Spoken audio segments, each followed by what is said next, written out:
Parliament raising some serious concerns over reports that some schools and school governing bodies are unlawfully withholding learners' reports and placing financial pressure on the parents, especially at the no-fee schools. The chairperson of Parliament's Portfolio Committee on Basic Education, Joy Maimela, joining us on that conversation. Joy, before we lost that connection there, you were saying the reason behind this could be twofold. One, it's the unclarity in terms of the guidelines to SGBs, but secondly, the corrective measures maybe are not as explicit as they should be.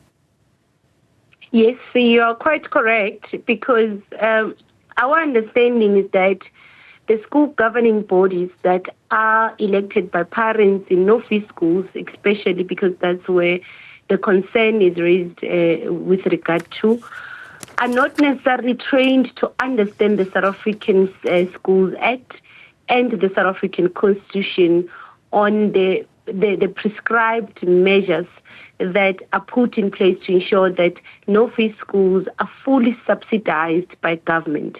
As a result, you cannot force a parent to participate in any fundraising scheme. And if they cannot, or if they can't afford to because of financial constraints, you cannot compromise the access to education of the child. That is explicit as far as the Act is concerned. That's very explicit. And that is why we're saying perhaps what is not explicit is the training of school governing bodies.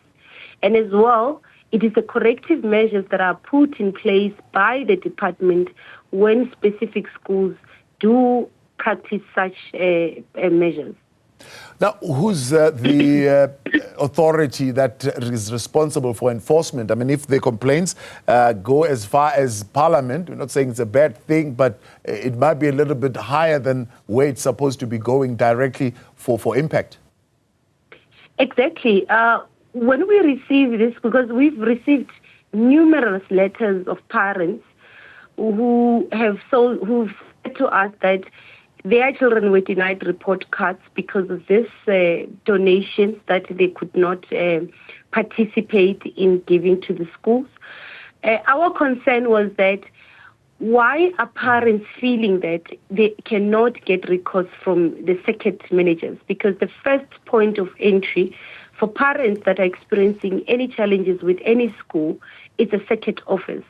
And for parents to go as far as bringing these concerns to Parliament, it's indicative of how responsive circuit offices are towards parents' concerns. And this is a concern that we raised with the department at the national level, to say you ought to make sure that there is specified personnel or a unit within the circuit offices to respond to parents' concerns. So is it a reform issue then that needs to happen at the circuit office? Or is it a capacity issue that needs to happen at the circuit office? I think it's really a capacity issue because the organogram or the structure of circuit officers from where we are seated are quite capable of dealing with issues, including concerns that are raised by parents. However, I think the department ought to undergo a rigorous process of capacity building within the circuit offices to ensure that such matters, when they arise, the circuit offices ought to intervene on those matters without fail, and they must act and respond swiftly. We get a sense where we're seated that in other instances, the department or the circuit at this instance really just turns a blind eye because they are arguing that they've got budget constraints. For example, part of our concern is that parents are said that they must submit printing papers before their children could receive stationery packs. And this is in no-fee schools. And the circuit or the department, we feel they are turning a blind eye because they will say, well, we've got budget cuts. As a result, we cannot provide printing material. And we're saying that is unlawful. Even if you've got budget cuts, you cannot compromise the quality access of education to a poor child. So a child can't be denied access to a stationery pack or school because their parents can't afford to buy Typek, a ream of Typek. Now, I don't know if you have conducted such an activity, but I know Parliament committees from time to time, they conduct oversight visits to various departments or even to schools to assess buildings and so on and the going-ons in those particular schools. If the schools that are reported to be involved in this behavior have been thoroughly investigated to say what were they raising funds for and why did they choose to employ this particular strategy as a way of raising funds? Look, we conduct oversight as Parliament. We are going to be conducting oversight as we start the new year in Limpopo. We've done that in the Free State, and we've communicated on the findings and what we do engage with the schools and the SGBs about.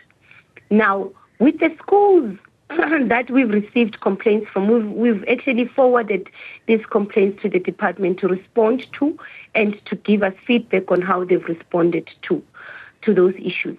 Now, the principal matter here, Thabo, is that even if parents agree collectively that we are going to contribute, for example, 50 rands for the contribution of school security or a gardener at the school because our maintenance budget cannot cover for a gardener and we need our school environment to be clean. That cannot compromise a learner whose parent cannot afford to contribute 50 rand. And that's our principal argument, is that SGBs, even if, and parents are at liberty to contribute to the livelihood of a school, we encourage that. But we're saying a parent who cannot afford to pop out that 50 rand, their child cannot be denied a report or they cannot be denied a stationery pack. And that's our argument. It's a principal matter. So even SGBs, as they raise funds for this matter or another matter, they ought to be sensitive to the fact that this is a no-fee school and there are households that are really struggling. Their only source of income is grants. And they cannot then have to compete between buying a printing papers and eating at home and feeding their children. So you're saying that at the level of the Act, at the level of Parliament, you are not discouraging schools and parents, SGBs at various schools from undertaking fundraising activities. You're saying that that is not something that is discouraged. However, it is how you treat those who cannot make a contribution to those fundraising initiatives that is the problem. Exactly our point. That's exactly what we're saying. We're saying that it is allowed for any school to seek donations to fundraise through parents. However, you ought to be sensitive of the fact that there's a law. And the law is very clear about no-fee schools and the state having the full responsibility to fully subsidize the no-fee schools. So parents then who enroll in these fundraising activities, how do they become alerted then of this fact that, look, yes, we have signed up to it, but there is no expectation that all parents can sign up to this. It's a voluntary program. So when we do, yes, it will be for the benefit of all children, but because we have signed up to it voluntarily, it's on us. And hence we've said that where we are seated, perhaps the continued practice of this unlawful practice is because of the capacity of the SGB. And that's why we're saying the departments ought to train the SGBs and empower them to fully explain the rights of parents as they have these meetings. Because remember, SGBs are responsible for the governing of the school. So they have regular meetings with parents to agree on such initiatives. So when they do explain these initiatives, SGB are actually encouraged and they're obliged to explain that this is a voluntary process. It doesn't mean that a parent who cannot participate due to financial constraints, their children are going to be compromised or their access to education is going to be compromised in any manner, in any method. But what we are seeing and what is a concern for us is that where SGBs take decisions to undergo any initiative of a fundraising initiative, they make it compulsory. So it's compulsory for a parent to pay a certain amount. And if a parent does not pay a certain amount, they try and enforce the parents to pay that certain amount by withholding a child's progress report or by withholding their stationery pack. And that is where the unlawfulness and the indignity, and that is where the initiative then becomes unlawful. Joy, I appreciate your time. Let's leave it there. That's the chairperson of the Portfolio Committee on Basic Education, Joy Maimela there.